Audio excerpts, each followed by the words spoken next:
그 다음 생산자산과 소비자산의 개념을 이해를 해야 됩니다. 전세를 살면 안 되는 이유에 대해서 제가 설명을 드리려면, 자, 일단 소비자산은 우리가 돈을 쓰는 것들, 자, 쌀, 계란, 물, 이런 생필품 등을 포함해서 뭐 신발, TV, 노트북 이런 것처럼 사면 감가상각이 되거나 가치가 없어져 버리는 거. 예를 들면 차 이런 것들이에요.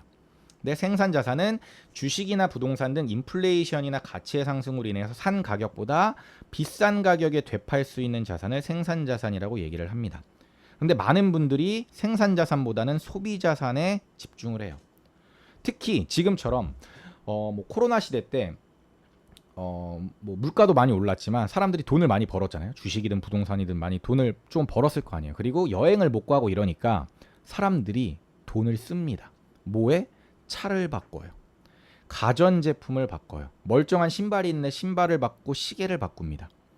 이런 것들을 쓰는 거예요. 저희 아파트도 이번에 정말 놀란 게 차가 외제차만 뭐 저희 아파트가 세대수가 그렇게 많지 않으니까 아는데 예전에는 외제차가 별로 없었는데 진짜 많아졌어요.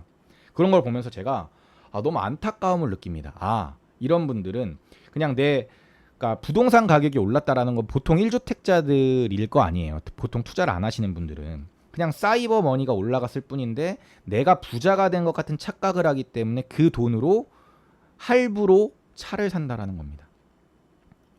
내가 부자인 것처럼. 그리고 투자를 해서 뭐 예를 들어 어디 좀 올랐어요. 그걸 바로 차를 사거나 뭐 소비 자산을 사는 거예요. 근데 그러면 안 된다라는 거예요.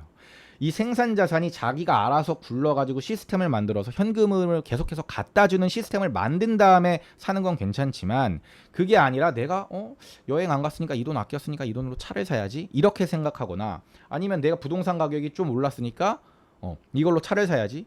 근데 내 부동산만 올라나? 다른 부동산도 다 올랐고 이사 가려고 그러면 상급진 더 올랐는데 이런 생각을 못 하는 거예요. 그게 너무 안타까운 거예요. 왜? 부동산을 공부를 한 번도 안 해봤으니까.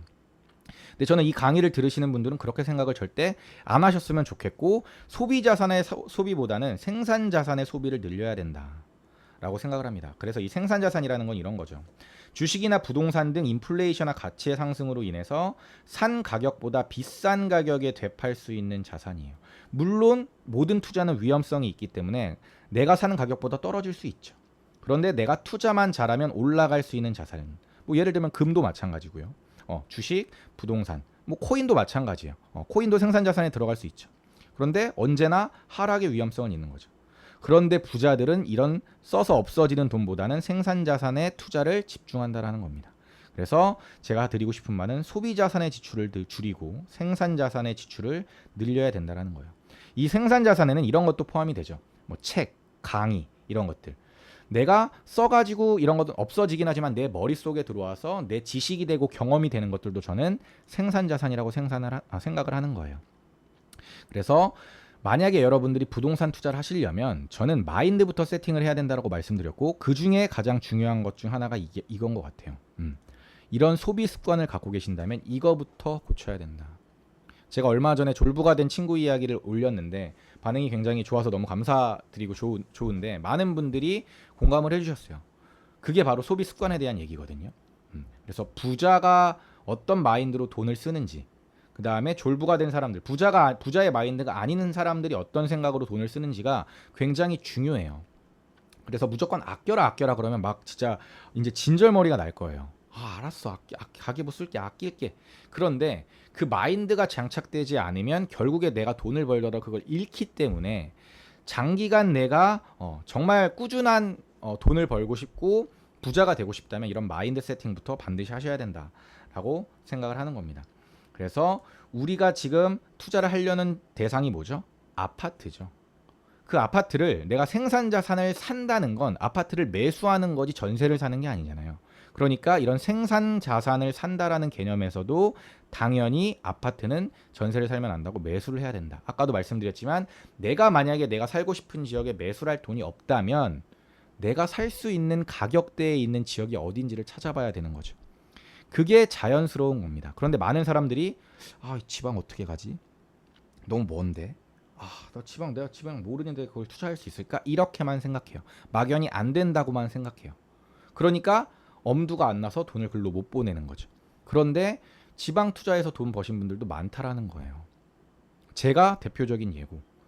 아, 너는 운 좋아서 돈 번 거잖아. 물론 운이 좋았죠. 운이 좋았죠. 19년도에 투자를 시작했고 19년도에 포항이 올라줬고 뭐 20년도에 투자한데도 거기 뭐 그 오르는 사이클이었고. 그런데 많은 사람들이 제가 얼마나 공부했는지에 대해서는 생각하지 않아요. 그냥 19년도에 시작했다 그러니까 운이 좋았겠구나. 근데 저는 정말 열심히 공부했어요. 평일, 주말, 진짜 빠짐없이 정말 열심히 공부해서 시간 갈아 넣어가지고 정말 이불킥 해가지고 새벽에 잠 못 자고 4시에 일어나가지고 공부하고 그런 시간들이 계속 반복됐어요. 그래서 강의를 들어보시면 아시겠지만 틀릴 수 있죠. 제가 물론 틀릴 수 있지만 틀리면 복귀해요. 저는 왜 틀렸는지 제 생각대로 안 되면 복귀해요. 그리고 다음에 안 틀리려고 그래요. 그리고 무리하게 투자하지 않아요. 그래서 저는 어떤 분들은 제가 무너지기를 기대할 수 있겠지만 저는 무너지지 않을 거예요. 틀린 걸 복귀하고 무리하게 투자하지 않으니까. 그리고 저는 지금 현재 무너질 건덕지가 없어요. 리스크하게 투자해 놓은 게 없어요. 저는 대출도 거의 없거든요. 다 갚았어요. 그리고 현금을 지금 쌓아놓고 있어요. 왜? 대구 시장 들어가야 되니까. 남들이 막 우르르 들어갈 때 부안해동에서 가는 게 아니라 지금 제 타이밍을 계산하고 있고 더 좋은 장이 대구에 올 거고 세종에 올 거고 지금 이제 여순광에 열릴 거고 이런 장들을 기다리고 있는 거예요. 그럼 다음 서울 수도권 장에 어디가 괜찮지? 다음에 정말 큰 장이 오면 그때 내가 어디를 투자해야지? 이런 플랜들이 다 있어요. 그게 물론 제 플랜대로 다 되지 않겠죠. 어떻게 그게 다 제 맘대로 되겠습니까? 하지만 그런 확신은 있어야 되는 거예요. 그러려면 본인의 실력이 있어야 돼. 그 확신이 들려면. 누구한테 의지하면 안 돼요. 다른 전문가가 찍어주는 거 그 전문가가 틀릴 수 있다는 걸 인정해야 돼요. 참고는 하되 틀릴 수 있다는 걸 인정을 해야 돼요. 그러려면 공부하셔야 되는 거예요. 공부하셔야 되는 거예요. 자, 그래서 저는 여러분들이 전세 사시지 말고 꼭 투자를 하셨으면 좋겠다라고 생각을 하는 거예요.